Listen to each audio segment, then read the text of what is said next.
The babysitter whispered, "Sir, your daughter is bleeding. My wife took her phone away, so she couldn't call me. My 5-year-old kept screaming, 'Daddy, please come home.' I canceled my flight and returned early. 2 hours later, someone was arrested. But before I begin, please like and subscribe to the channel. And we'd love to hear which part of the world are you joining us from.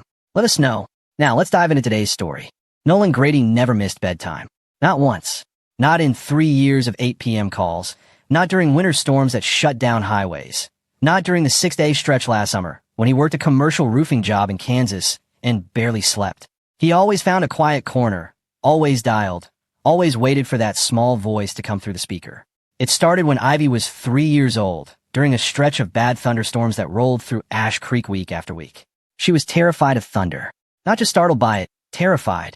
She would press her face into the couch cushions and refuse to move. Nolan had been 4 hours away on a job that week, working in the rain himself, and the helplessness of not being there burned him. So he called her every night at 8 p.m. He talked to her until the fear left her voice. He told her the thunder was just clouds arguing with each other. He told her the lightning was someone taking pictures of her bedroom because it was the most beautiful room in the whole world. The explanations were nonsense, and he knew it, and she probably knew it too. But she stopped crying. The storms eventually stopped. The calls never did. Now Ivy was 6 and brave about thunderstorms, and she still expected his call every single night at 8 p.m. Sometimes she had things to report. A drawing she finished, something funny her teacher said, a caterpillar she found near the back fence. Sometimes she just said goodnight and hung up. It did not matter either way. The call happened. That Thursday evening, Nolan sat inside a budget hotel room on the outskirts of Phoenix. The carpet smelled like industrial cleaner. The air conditioning rattled against the window frame. His roofing boots sat near the door, still carrying the pale dust of the Arizona job sites he had walked that week. He had attended a regional roofing contractors convention.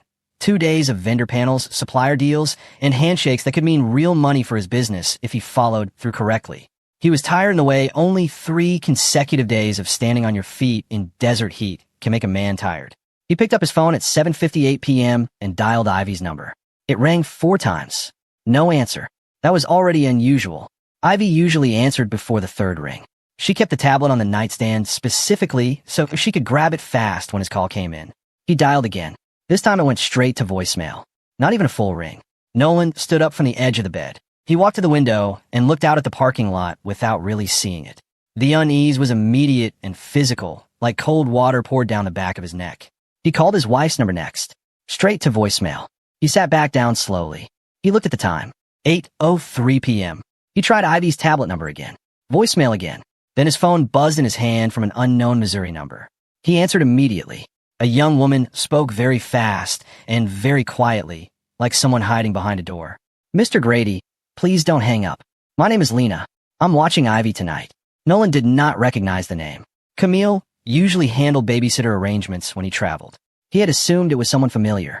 He said nothing and let her keep talking. "Something is wrong here, and I did not know who else to call. I found your number in the emergency contacts on the fridge." Her voice was shaking. "I think Ivy needs to go to the hospital." Nolan was already on his feet, moving toward his bag. "Tell me what happened." Her arm is hurt in her face, and she keeps asking for you. Then Ivy's voice came through the background of the call, sharp and desperate the way a child's voice gets when they have completely run out of options. "Daddy, please come home." Nolan's whole chest locked up. Then a crash. Something falling hard against the floor. Then Camille's voice, tight and furious in that way he recognized, that quiet rage she had when she did not want the neighbors to hear. "Give me that phone right now." The call cut dead. Nolan stood in the middle of the hotel room with the dead phone in his hand and the silence ringing around him. He did not yell. He did not throw anything. He opened the airline app on his phone and started searching for the first available flight back to Missouri, his hand steady and his face completely still. He found one leaving in 47 minutes. He booked it without blinking at the price. He grabbed his bag, left his convention materials spread across the desk, and walked out of that hotel room without looking back. He did not check the bathroom for his shaving kit. He did not fold his second shirt. He left the room key on the dresser and pulled the door shut and moved. The drive to the airport took 11 minutes. The rideshare driver tried to make conversation twice and stopped after the second attempt, reading the energy in the back seat correctly. Nolan stared out the window at the Phoenix Expressway at night. The orange glow of it the wide lanes, the mountains visible as dark shapes against the sky. And he tried Ivy's number twice more on the way. Both times, voicemail. He checked in at the counter at a controlled run, the kind of movement that is just fast enough to cover ground without causing the people around you to pay attention. He made the gate with 4 minutes to spare. The gate agent scanned his phone and said something about the seat assignment, and he nodded without processing what she said and went down the jetway. He collapsed into a middle seat near the back of the plane, still wearing work clothes that smelled like sweat and Arizona dust. The man in the window seat looked at him once and then looked away and opened a magazine. The flight was 2 hours and 20 minutes. He did not sleep. He did not watch the seatback screen. He did not read the safety card or order anything from the card or do any of the small distracting things that people do during flights. He sat with his forearms on his knees and his eyes mostly open and his mind entirely somewhere else. He replayed the call. Not the crash. Not Camille grabbing the phone. Not even the babysitter's terrified whisper. Just Ivy's voice. He had heard his daughter cry many times. The ordinary crying of a small child. Frustration, tiredness, the brief sharp grief of a scraped knee or a dropped ice cream cone. He knew exactly how that sounded. He knew the specific pitch of it and the way it resolved, usually within a few minutes, into hiccups and then into calm. That was not what he had heard. She had not been crying. She had been begging. There was a difference between those two sounds that he could feel in his chest even now, sitting in seat 28C over the darkness of New Mexico or Kansas or wherever they were. Crying was fear. Begging was desperation. Begging was what came after fear had already done its work and a child had exhausted every other option, had waited, had tried the normal things, had done what they were told, and had finally understood that waiting and following the rules was not going to make things better. His daughter had been begging for him through the phone at 8:03 p.m., and someone had taken the phone away. He pressed the heel of his palm against his sternum and breathed slowly and stared at the seat back in front of him for 2 hours and 20 minutes. He would think about that voice for the rest of his life. Ash Creek, Missouri was not small enough to be quaint and not large enough to be anonymous. It sat in that middle ground where everybody knew your truck by the sound of the engine, where the diner on Oak Street could tell you who was having marital trouble before the couple knew it themselves. It was the kind of town that watched everything and said nothing until it had an opinion worth sharing, which was always. Nolan's house sat on the quieter end of Maple Ridge Road. It was not a large house. He had built the back deck himself, repaired the roof twice, replaced every window in the place the second winter after they moved in. He knew every creak in the floorboards. He knew which kitchen cabinet stuck if you pulled it too fast. He knew where Ivy hid when she wanted to avoid bath time. And he knew where the sunlight hit the backyard in the mornings in a way that made everything look better than it was. He pulled up in a rideshare at nearly 3 a.m. The porch light was on. The front windows were dark. The garage door sat half open, which bothered him immediately because he always locked everything when he traveled. He paid the driver and stood in the driveway for a moment. The street was completely quiet. The neighbor's dog, a beagle named something he could never remember, made a single low sound from the yard next door and then went quiet. Nolan walked to the front door and let himself in. The house was dim and warm and smelled raw. Wine specifically. That sweet, cheap kind Camille bought in the large bottles when she thought he was not paying attention. And cigarette smoke underneath that, faint but real, layered into the couch fabric. Nobody smoked in this house. They never had. Ivy had asthma mild enough to manage, but serious enough that they had always kept the house clean. He had assumed Camille respected that rule. He stepped into the living room. There was a man sitting on the couch. He was wearing Nolan's sweatshirt, a gray Missouri State hoodie that Nolan had owned for 11 years, faded soft from hundreds of washes, with a small dried paint stain near the left cuff from a weekend he spent repainting the trim on the back of the house. The man was wearing it loose and comfortable, like it had been his for a while. Nolan knew who he was. Trevor Baines, 39 years old, owned a gym on the commercial strip near the edge of town. Divorced twice from 2 different women, both of whom had quiet things to say about him that most people in Ash Creek politely did not repeat. He was good-looking in a generic, maintained way, and he knew it. He smiled too quickly, with too many teeth, in the manner of someone who had learned early that smiling was effective and never bothered to make it sincere. He gave compliments that managed to land as condescension if you were paying attention. He shook hands too long. Nolan had met him twice before, both times at community events, both times exchanged nothing more than pleasantries. He had carried no strong opinion of him. He had one now. Trevor stood up when he saw Nolan. He came off the couch in one smooth motion, the kind that had "I'm being reasonable" built into it from the first second. Easy, man. Nolan did not look at him. His eyes went straight to the hallway, and there was Ivy. She sat on the floor just outside the hallway entrance, wrapped in her small purple blanket with the star pattern on it. Her knees were pulled to her chest. Her face was turned toward him the moment he walked in, like she had been watching that door for hours. She had a swollen lower lip. In the dim light, it looked dark and tender. And on her right arm, just visible below the sleeve of her pajamas, there were marks, the kind of bruising that came from fingers pressing hard into soft skin. Nolan crossed the room in 4 steps and dropped to his knees in front of her. Ivy's face collapsed immediately. She had been holding herself together through pure will, and the moment she saw him, that will dissolve completely. She started sobbing. Nolan pulled her in and held her carefully, keeping his hands away from her arm. She was shaking, not the shaking of cold, but the deep, rhythmic trembling of someone who has been frightened and alone for a long time and is only now allowing themselves to fall apart.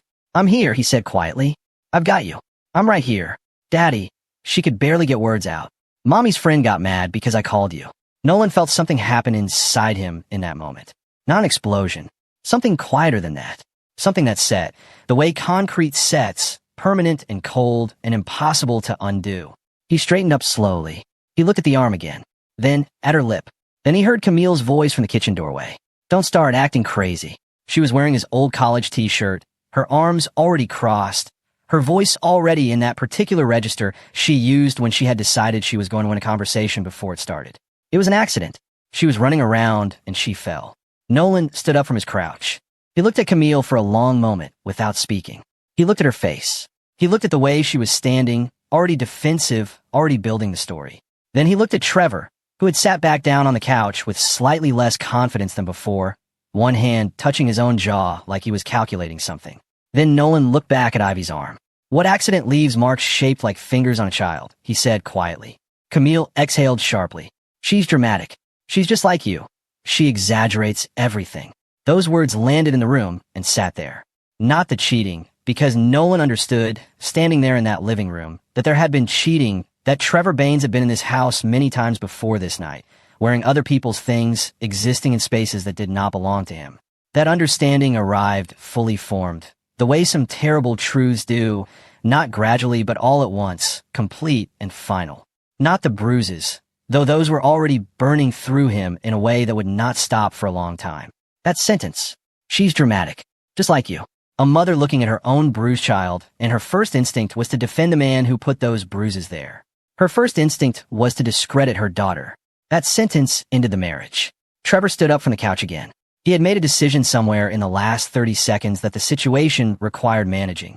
He straightened up, put his hands out a little, and adopted the voice that men use when they think they can talk their way out of something physical. "Look, man, let's just everybody calm down. The kid was acting up and things got a little out of hand, but it's not." He never finished the sentence. Nolan hit him. It was not a warning shot. It was not a shove or a push or a grab. It was a straight right hand that caught Trevor across the bridge of his nose with everything Nolan had, which was considerable. Years of roofing work had built Nolan's upper body into something functional and serious. Not the gym-built kind of strength that looked impressive in a mirror. The real kind that came from lifting heavy things for 12 hours at a stretch, from carrying bundles of shingles up extension ladders, from driving roofing nails by hand on the days the nail gun jammed. The crack of Trevor's nose was loud. Blood went sideways across the hardwood floor in a spray. Camille screamed. Trevor stumbled hard into the coffee table, sending a wine glass and a small candle clattering to the floor. He tried to grab the edge of the couch to steady himself and missed. Nolan grabbed him by the front of his own sweatshirt, his own, the one with the paint stain, and slammed him backward into the wall hard enough that the framed photo of Ash Creek Lake rattled sideways on its hook. Trevor swung back. It was instinct, not strategy, and it was a bad mistake. Nolan was not angry in the way that made men careless. He was angry in the way that made men precise. He blocked the swing, stepped inside it, and hit Trevor twice more, once in the ribs and once across the jaw, and Trevor went down the second time without the dignity of grabbing anything on the way. The fight, if you could call it that, lasted less than 90 seconds. Neighbors 2 houses down later said the sounds coming from inside the Grady house were unlike anything they had heard before. Not just hitting, they said, but something underneath it, a sustained and terrible focus that was somehow worse than pure rage. When the police arrived, responding to a 911 call from the neighbor on the left, Trevor was barely moving on the hardwood floor. His nose was broken, 2 ribs cracked, his lips split in 2 places. Nolan stood near the hallway with Ivy pressed against his side, one hand on her back, his breathing already returning to normal. The officers looked at the room, at Trevor on the floor, at the child with the bruised arm and the swollen lip, at Nolan standing there calm as stone. One of the officers, a young guy Nolan recognized from the hardware store, looked at Ivy's arm and then back at the room and said nothing for a moment. Then he took a slow breath and started asking questions in a quiet, careful voice. Nolan answered everything directly. Camille started talking over him. The officer focused on Ivy. At the hospital, Ivy refused to let go of Nolan's hand. Not on the walk-in, not during the exam, not while the nurse in the pale green scrubs worked carefully around her arm, documenting what she found.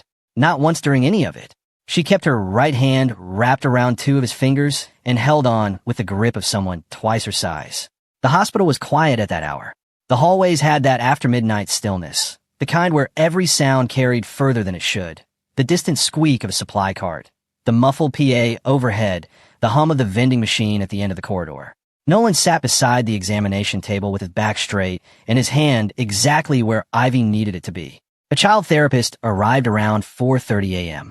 Her name was Dr. Paulette Reeves, mid-40s, calm in the professional way of someone who had sat with frightened children many times before and understood that the worst thing you could do in those rooms was rush. She sat in a small chair near the bed and let Ivy look at her for a full 2 minutes before saying a single word. Then she asked, very simply, if Ivy wanted to tell her about tonight. Ivy looked at Nolan. He squeezed her fingers gently. You could talk to her. I'm right here. And then Ivy talked. She talked for almost 40 minutes, stopping sometimes to collect herself, starting again with the particular determination of a child who has decided that telling the truth is more important than being comfortable. The therapist wrote everything down without interrupting. Nolan listened without moving. What he learned in those 40 minutes remade his understanding of the past year. Trevor Baines had not appeared in their lives recently. He had been a presence in that house for nearly 8 months.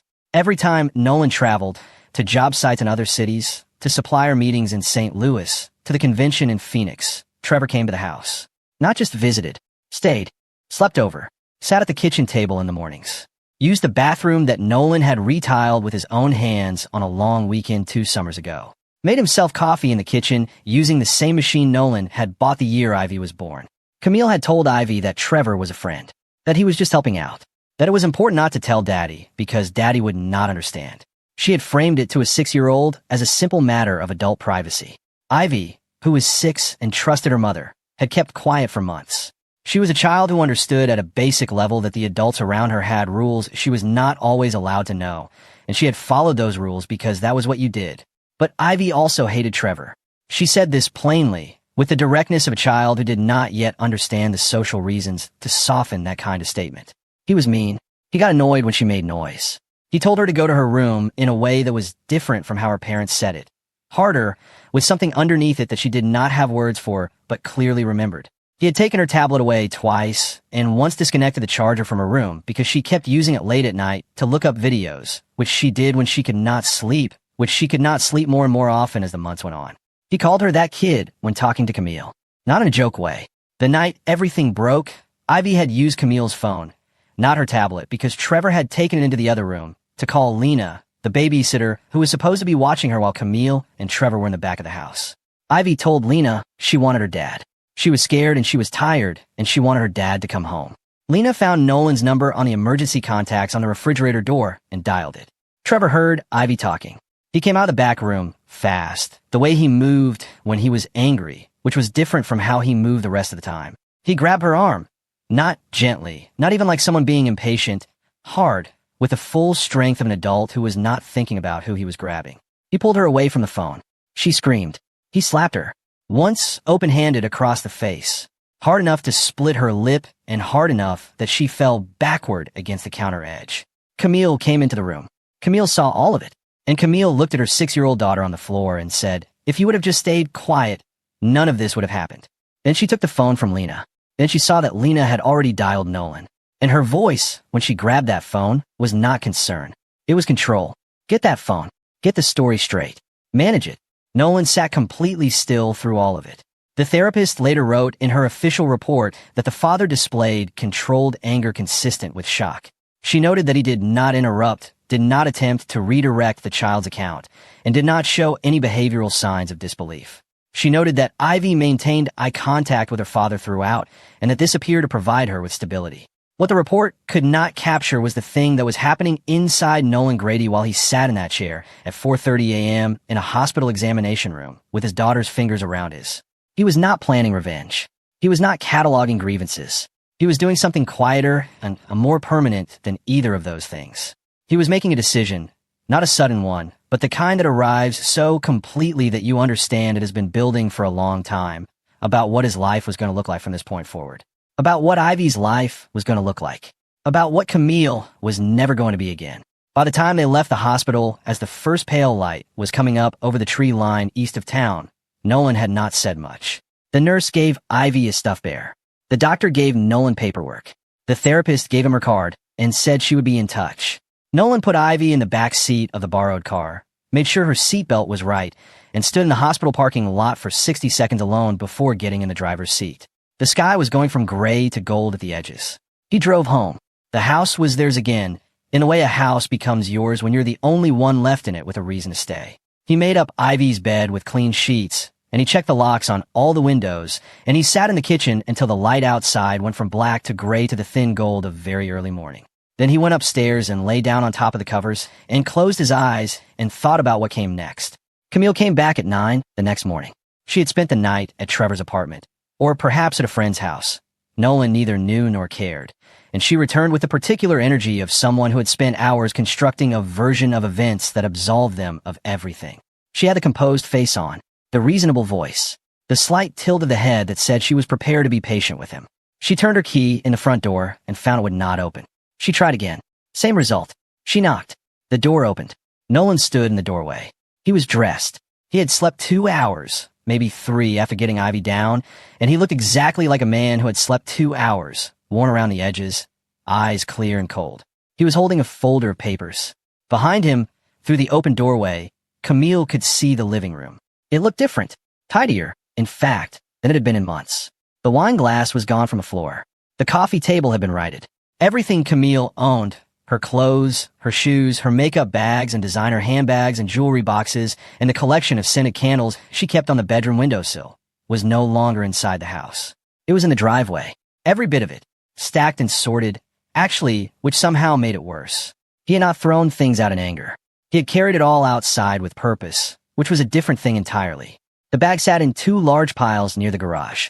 The rain that had started an hour earlier was working through the fabric of her things steadily. Camille looked at the driveway, then back at Nolan. "You cannot do this," she said. Her voice was still controlled, still aiming for reasonable. "This is my house, too." It was... Nolan held out the folder. "Those are divorce papers. There's a number on the front page for the attorney I've retained. She's expecting your attorney's call." Camille did not take the folder. "You're acting like I did something. She's a child." "Nolan, children exaggerate." "Camille." She stopped. "You watched him hit her," he said. "You watched it happen, and then you told her it was her fault." "That is not what—" "I was in the hospital at 4:30 in the morning listening to our 6-year-old describe 8 months of things she was told to lie to me about." "Don't." He held the folder out again. "Take the papers." She stared at him for a long moment. Then her face changed. The reasonable expression left, and something rawer came through. Not remorse, exactly, but something closer to genuine panic, the kind that arrives when a person realizes for the first time that the situation is not recoverable. She slapped him, hard, across the right side of his face. The crack of it was loud in the doorway. Nolan did not move. He did not flinch. He stood exactly where he was and let the sting of it sit in his cheek, and he stared at her with an expression so flat and absolute that Camille actually took a half step back. Then he turned his head slightly toward the hallway behind him, where Ivy stood in her pajamas, watching from 10 feet away. "Look carefully," he said quietly, still looking at Camille. "That is the last time you ever touch me." He stepped back. He closed the door. He locked it. The sound of Camille's voice through the door lasted another 20 minutes. She cycled through anger and negotiation and something that might have been genuine distress, and then back to anger. He heard her kick the door once, softly, the way a person does when they have run out of everything else. He did not open it. Ivy sat on the couch watching him through all of it. She was very still.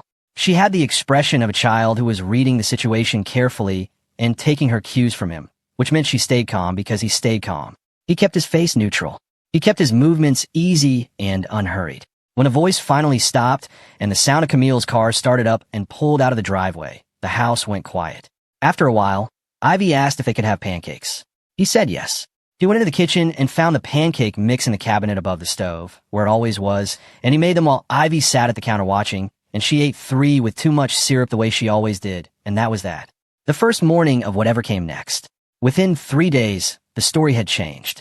Not for Nolan, and not for anyone who had been in that hospital room. But Camille was smart in the particular way that people who have always relied on perception management are smart. She understood that the story told first, told loudly, and told with sufficient emotion had a way of surviving even in the face of contrary evidence. She told people Nolan was abusive. Not in a specific, verifiable way. She was careful enough to avoid things that could be directly disproven, but in the broad, ambient way that the word got planted. She told her friends he had been controlling for years. She told her mother he had always had a temper. She posted photographs of herself looking pale and exhausted with captions about surviving and healing and the courage it took to leave. The comment section of each post filled up with support from people who had only ever heard one side. Trevor backed her publicly. He had his own reasons for that.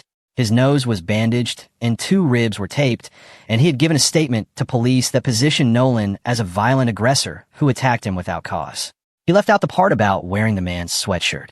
He left out the part about the bruises on the child. For about a week, it looked like the narrative might stick. Then Ivy ruined everything for both of them. Not on purpose. Ivy was not calculating.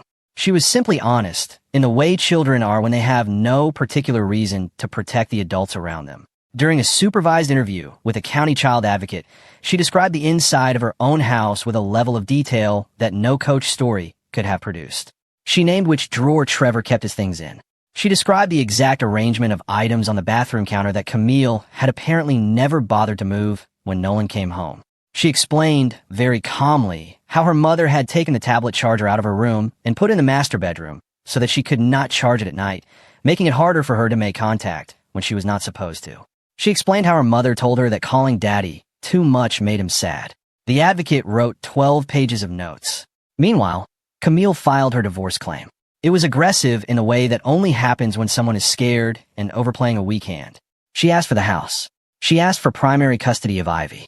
She asked for half of Nolan's business, a roofing company he had built from a single truck and a used ladder set over 9 years of 6-day work weeks. She asked for monthly financial support and a portion of his savings. Nolan's attorney, a woman named Karen Yost who had the precise, unhurried manner of someone who had seen this particular play performed many times, laid the divorce claim out on her desk and looked at it for a long moment. Then she said, "Good." Nolan raised an eyebrow. "When people overreach, it's easier to show the court who they really are," she said. "She is essentially asking a judge to reward her for what happened in that house. Let her make that argument."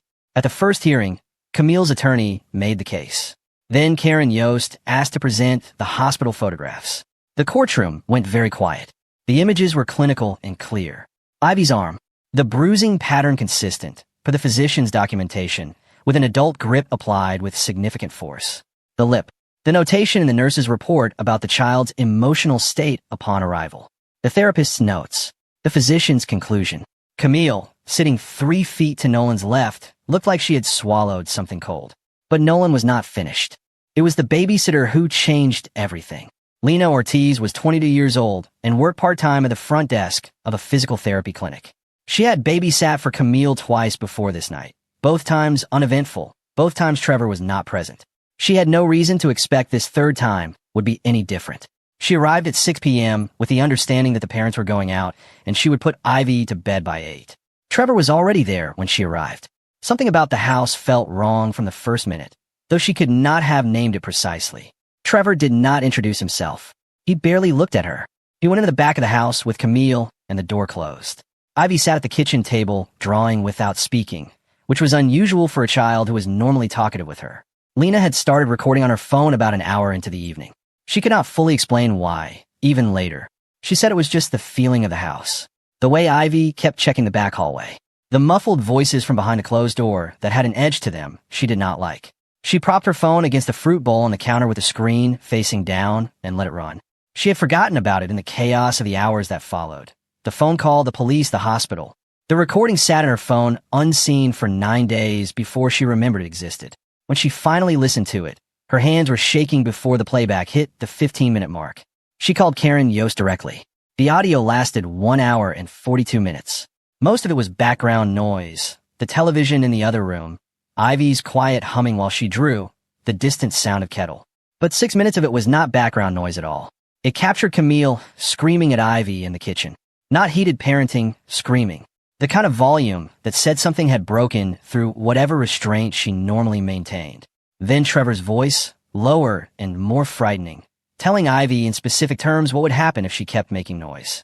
Then the sound of Ivy's arm hitting the counter edge as she was grabbed, that hollow, painful crack of a small body being moved without care. Then the slap. And then, most devastating of all, Camille's voice in the immediate aftermath, already explaining away what had just happened before the child had even stopped crying. If you would have just stayed quiet, none of this would have happened. The judge, when the recording was played in chambers 2 weeks later, asked for it to be stopped twice. Not because she wanted it removed from evidence, because she needed a moment. She later called that sentence, "If you would have just stayed quiet," deeply disturbing in the context of a mother responding to her child's injury. Trevor Baines was arrested on felony child abuse charges 2 days after the recording was submitted to the prosecutor's office. The arrest happened on a Tuesday morning, outside his gym, in front of 3 people who work for him. Camille lost temporary custody of Ivy that same afternoon. Nolan got the call from Karen Yost while he was on a job site replacing damage flashing on a commercial building outside of town. He was 40 feet up when his phone buzzed. He read the message, put the phone back in his pocket, and finished the section he was working on before he allowed himself to think about it. Then he sat on the roof ridge for a few minutes with the afternoon light coming across the fields, and he looked out at nothing in particular and let the news settle. It was not celebration, exactly. It was something quieter, the satisfaction of watching something inevitable finally arrive. Ash Creek, which had been carefully neutral for 2 weeks while both stories circulated, made its decision overnight. The diner on Oak Street, the hardware store, the parents at Ivy's school who had been watching the situation and saying little. One by one, they came to the same conclusion, and they stopped being neutral, and Camille found out what it felt like to walk into a room that had already made up its mind about her. She had spent years building a version of herself in that town. The capable woman, the dedicated mother, the steadying presence. She had invested real effort in it, and she discovered, in the days after the recording became public knowledge, that the version of yourself that you build on top of lies does not survive the lies coming out. It does not crack gradually. It collapses all at once. Camille's parents drove in from Springfield the following weekend. Her father, a retired postal worker named Gerald, sat in the parking lot of the county courthouse for 40 minutes before coming inside. Her mother, Diane, went directly to Nolan at the entrance and told him, very quietly and with great feeling, that he had destroyed a family. He looked at her calmly. "No," he said. "I found out what was happening to my daughter, and I stopped it." Diane's eyes filled, but she did not soften. "You humiliated her. You threw things in the rain like garbage." "I gave her a week to take them inside herself," he said. She chose not to. He did not raise his voice. He did not argue. He just said what was true and let it sit there, and then he went back to talking to his attorney. Camille's sister, Beth, sent him a long message 2 days later about perspective and forgiveness and the importance of considering what Camille had been going through. He read it once, noted that it contained no mention of Ivy's injuries, and did not respond. Some people in town took the position that perhaps the whole thing could have been resolved more quietly. They did not say this directly to Nolan. They said it to each other in the particular way that communities process things they find uncomfortable. Maybe you should have talked to Camille first. Maybe involving lawyers and courts and county child advocates was an overreaction. Maybe a man like Nolan, steady and competent as he was, could have handled things privately. A conversation, a warning, something that stayed inside the family and did not end up on the local news segment that ran on the Tuesday after the arrest. That nearly broke him. Not because it shook his certainty. He had no uncertainty about what he had done. Not a single moment of doubt. He had walked into his house at 3 a.m. and found his daughter bruised on the floor, and he had done exactly what any father in his right mind should have done. And then he had done the slower, harder work of making it stick legally so that it could not be undone. It broke him because of what it revealed. How many people, faced with a child who had been hurt inside her own home, defaulted first to the question of how to keep it private? How many people believed that protecting the family's appearance was more important than protecting the child inside it? How many people had a knee-jerk instinct to give the mother the benefit of the doubt that they would never have given the father in the same situation? He thought about Camille on those online posts, those photographs in soft light with the captions about healing, and the hundreds of comments from people who had never been in that hospital room and never would be. He understood something in those days that he wished he did not understand. The world had a long and practiced tradition of looking out for bad mothers, simply because they were mothers. The fact of motherhood was armor in ways that nothing else was. It did not matter what the evidence showed. Some people would always hold a space for reasonable doubt when a mother was involved, because to give that up felt like giving up something fundamental. It was easier to believe that a child exaggerated than to believe that a mother failed. He had watched Camille bank on that assumption from the very beginning. One evening, Ivy asleep inside, the street dark and quiet, the last of the summer warmth finally going out of the Missouri air. Nolan sat on the back deck he had built himself, and his older brother Rhett came out and handed him a beer and sat down beside him. They sat there for a while without talking. Rhett was 4 years older than Nolan and had always been the one who said less than he meant. He knew when to sit and when to speak, and he had learned a long time ago that his younger brother needed quiet more than he needed conversation when things were bad. He looked at Nolan for a moment and then looked out at the dark yard and the tree line beyond the back fence. "You still love her?" he asked. Nolan thought about the question, not performing the thinking, actually doing it, actually checking. He had done this before, in quiet moments over the past weeks, and the answer had been the same each time. "No," he said. It came out clean and certain. "I don't think I have for a long time." "Then what is it?" Rhett asked. "Because you've got that look." Nolan took a slow drink and set the bottle on the railing. "I want her to watch me win," he said quietly. Rhett nodded once, slowly, like he understood exactly what that meant and respected it completely. They sat there until the cold came up, and Nolan went inside to check on Ivy. The thing about building your life on other people's tolerance for you is that when that tolerance runs out, everything runs out at once. Camille discovered this in stages over the following months, each stage worse than the last, each one arriving before she had finished processing the one before it. Trevor turned on her almost immediately after his arrest. He had calculated, in the way that self-serving people calculate, that distancing himself from Camille was his best move, that the story of a man manipulated by an unhappy wife played better than the alternative. He told his lawyer she had encouraged the relationship. He suggested, in conversations that got back to people, that she had been the one to initiate everything, that he had just been in the wrong place at a bad time. He was protecting himself with the same instinct that had always governed him, which was the instinct of someone who had never been genuinely accountable for anything in his life. Camille had not expected that. She had expected him to stand beside her. She had expected their shared story to remain shared. She discovered instead that there are some people who will only share your story as long as sharing it benefits them. She lost her job at the dental office in October. The practice manager called it a staffing decision, and technically it was her hours had been reduced, then reduced again, and then one morning she simply was not on the schedule anymore. The real reason was simpler. The parents who brought their children to that practice had seen the local news coverage and made their preferences known quietly to the front desk. One parent is easy to ignore. 8 parents across 3 weeks is a business decision. She moved into a small apartment on the south side of town that cost more than it was worth because she had been too proud to look further away. Her legal bills mounted in a way she had not anticipated. Her attorney had told her the case was manageable, and it was, but manageable was not the same as cheap. Her savings went faster than she had planned. The financial picture that had looked sustainable in September looked genuinely precarious by November. And Trevor, having served his purpose as a lever with which to pressure Nolan and failing at that entirely, took up with another woman before the end of the year. Camille found out from a mutual acquaintance who told her, in the particular way, that people share bad news when they're also finding it faintly satisfying. Matter of fact, a little too quick. She sat in her apartment that night, surrounded by boxes she had never fully unpacked and understood, perhaps for the first time without any protective layer of justification between herself and the understanding, what she had done. Not what had been done to her. What she had done. She had built a second life inside the first one. She had brought another man into her daughter's house and told the daughter to pretend he was not there and to stay quiet and not to call her father. She had enforced that arrangement with the authority of a mother over a 6-year-old, which was the most complete authority available. She had used her daughter's trust as a mechanism. And when it broke, when Ivy, exhausted and scared and simply wanting her father, had tried to reach out, Camille's first instinct had not been to protect her. It had been to contain the situation. She had burned her own life down, and she had used her daughter as kindling.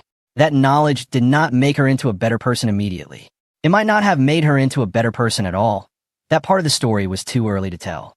But it stripped away the last of the story she had been telling herself, the one where she was the misunderstood woman and Nolan was the obstacle and Trevor was the future. That story simply stopped working, like an engine that had finally run out of something essential. She was left with what remained, which was not much. The final custody hearing was scheduled for a Tuesday in early spring. The courthouse in Ash Creek was not an impressive building. It was county-level justice in a county that had never been particularly wealthy. Linoleum floors, fluorescent lights, wooden benches worn smooth from years of use. The kind of courtroom that processed small human disasters with procedural efficiency and no ceremony. Camille arrived 10 minutes before the session was called. She looked different from the woman who had stood in that doorway 5 months earlier. The composure she had always maintained as a kind of armor was gone or damaged. She sat at her table with her coat still on, which her attorney had to quietly ask her to remove. She had lost weight in a way that people do when they're not eating properly and sleeping worse, and it showed in her face more than anywhere else. Nolan arrived with Ivy's backpack on his shoulder. He had dropped Ivy at his mother's house for the morning. He carried the backpack not out of forgetfulness, but because it was something to do with his hands and because he had gotten into the habit of carrying it and did not feel like breaking that habit today, of all days. He sat at his table with Karen Yost, and he watched Camille from across the room with no particular expression. Not coldness, not anger, not satisfaction, simply the look of a man who had made his decisions and was waiting for the formality to catch up to them. Judge Patricia Holloway had presided over the Grady case since the temporary custody order. She was 61 years old, had raised 3 children of her own, and had been hearing family court cases for 19 years. She was not sentimental, and she was not easily impressed. She reviewed the recordings. She reviewed the medical reports from the hospital, the admitting physician's notes, the photographs, the documentation of Ivy's injuries, the timeline constructed from physical evidence. She reviewed the testimony of Dr. Paulette Reeves, the child therapist, who stated on record that Ivy showed clear signs of a prolonged anxiety pattern consistent with a child who had been managing fear inside the home environment for an extended period, and that she showed marked improvement in the months since being placed in her father's primary care. She reviewed the witness statements, Lena's account, the responding officer's report, the neighbor's statement about the sounds from the house that night. She reviewed the subsequent history, Trevor's criminal charges, the ongoing probation proceedings, Camille's 2 documented interactions with Trevor at his apartment that had required police response. When all of this had been entered and reviewed, Camille's attorney stood and made his closing argument. It was technically competent. He emphasized Camille's history as a primary caregiver. He noted her completion of a required parenting course. He pointed to a letter from her therapist. She had begun seeing a therapist, which was noted as positive, attesting to her engagement and stated commitment to change. Then Judge Holloway asked if Camille wished to address the court. This was, in retrospect, the moment when everything was decided. Camille stood. She was visibly emotional, which no one in the room interpreted as weakness exactly. They interpreted it as pressure. Her attorney had coached her, clearly. She started by saying she loved her daughter. She said she recognized that mistakes had been made. Then she said that Ivy had a tendency to misrepresent things. The courtroom held its breath. She has always been. She exaggerates for attention. I love her, but she has always made things seem more dramatic than they are.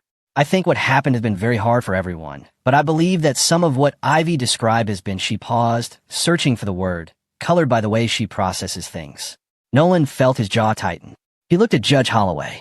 The judge's face had not changed, but something behind it had. 19 years of family court had given her an extraordinarily refined ability to recognize when a parent was in the room, but not in the room. Present physically, but unable to see their child as a separate person with a separate experience.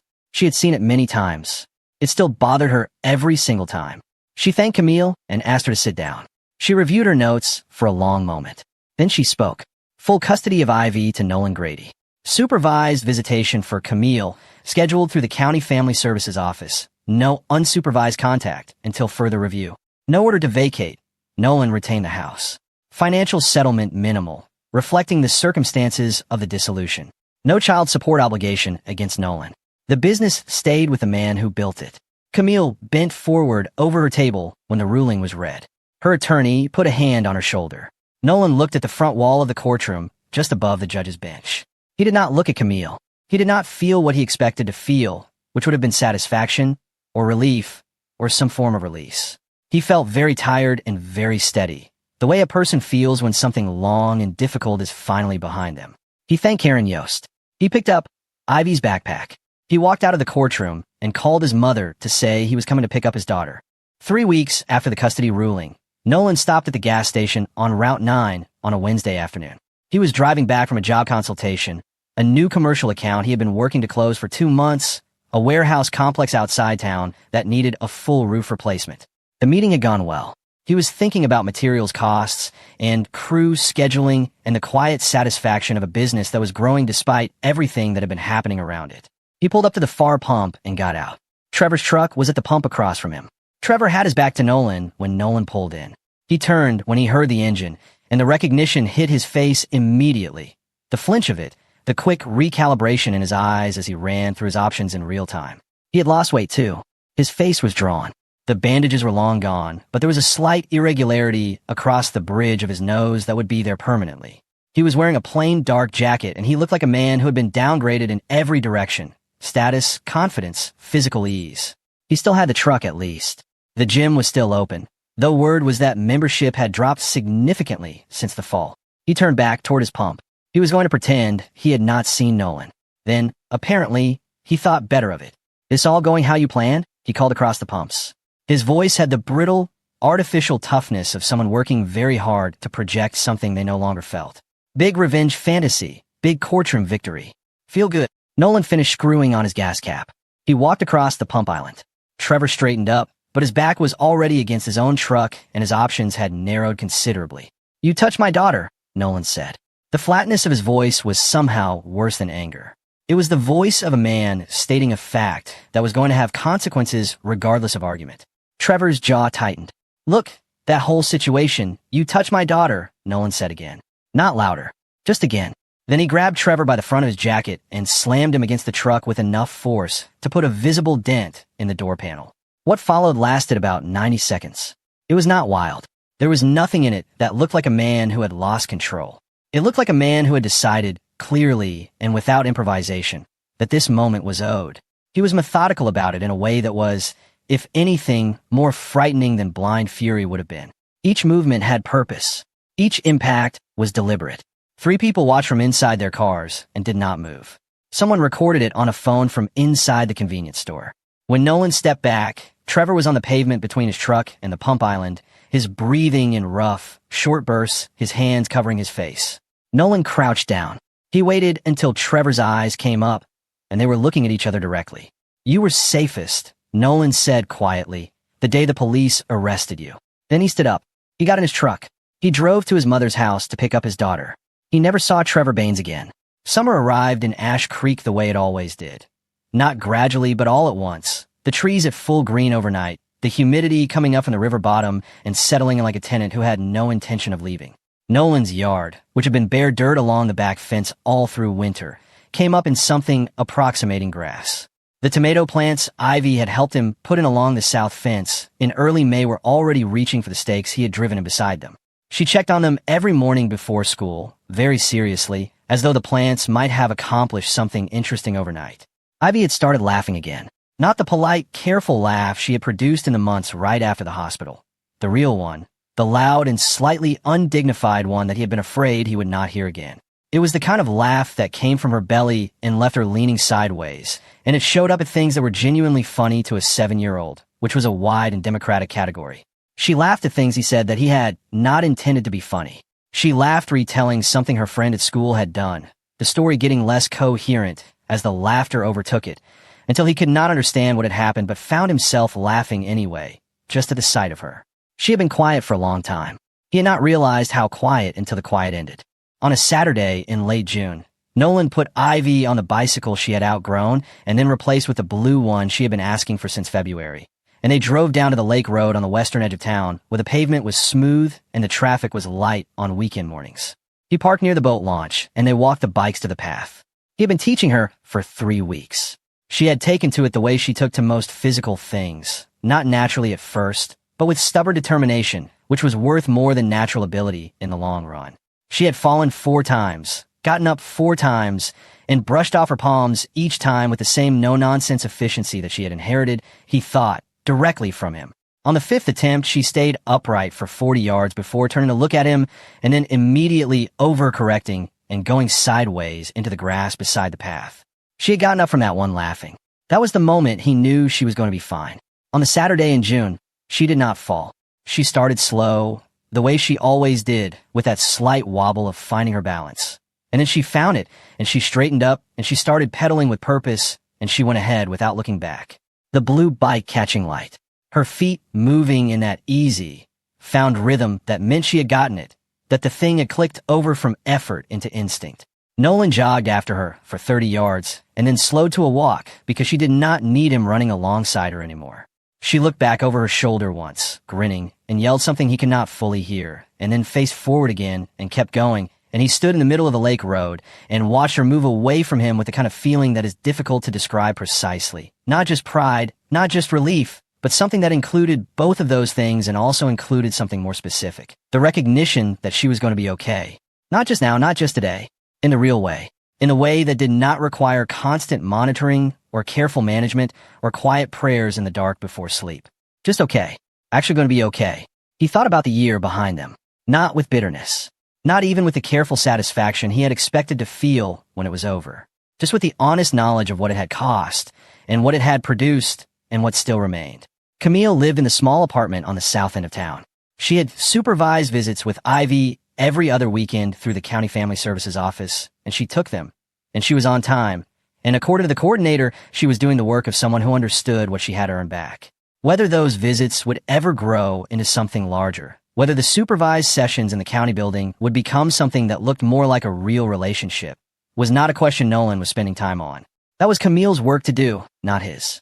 He had his lane, and he intended to stay in it. Ivy never talked about those visits much when she came home. She was not wounded by them, and she was not excited by them. She treated them with the matter-of-fact neutrality of a child who has processed a complicated reality and arrived at a practical arrangement with it. He watched her carefully after each one. She always came home and went straight to the tomato plants. Trevor was serving time, having violated his probation twice in 3 months in a demonstration of the kind of self-destruction that becomes almost inevitable once a man stops having anything to protect. He would be inside for the better part of another year at minimum. His gym had closed in February, a foreclosure notice on the door that 3 different people had texted Nolan about and that he had not responded to. Nobody in Ash Creek defended Camille anymore. The community had a long memory and a clear record, and eventually it had simply moved on to the truth. People were not cruel about it. Mostly, Ash Creek was not that kind of town. They were simply accurate. They knew what had happened, and they knew whose side they were on, and they did not pretend otherwise. The people at Ivy's school knew. The parents who had watched quietly for months had made their positions known in the quiet ways that community positions get made. The families on the street, the diner on Oak Street, and Ivy was beginning to know in the way that children grow into knowing things.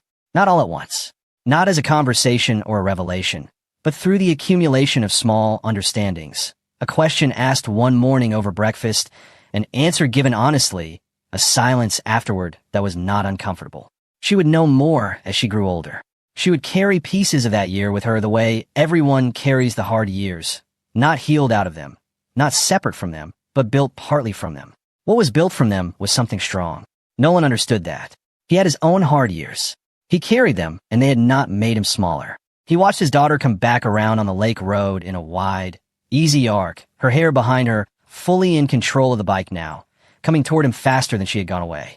She was hollering something at him that resolved into words as she got closer. "Daddy, look at me. Look at me." He was looking. He was always looking. She pulled up in front of him and put one foot down in the gravel and stood there with enormous self-satisfaction, breathing hard, waiting for his reaction, smiling so wide that her eyes had almost disappeared. He put his hand on the top of her head. "I see you," he said. The sun was fully up over the lake by then, bright and flat on the water. A pair of swallows cut low across the surface and were gone. The road behind them ran back toward town and everything that had happened there. Ahead of them, the path curved gently around the water and went further than he could see from here. Ivy looked up at him. "Can we keep going?" she asked. Nolan started walking. "Yeah," he said. "Let's keep going." They rode until noon.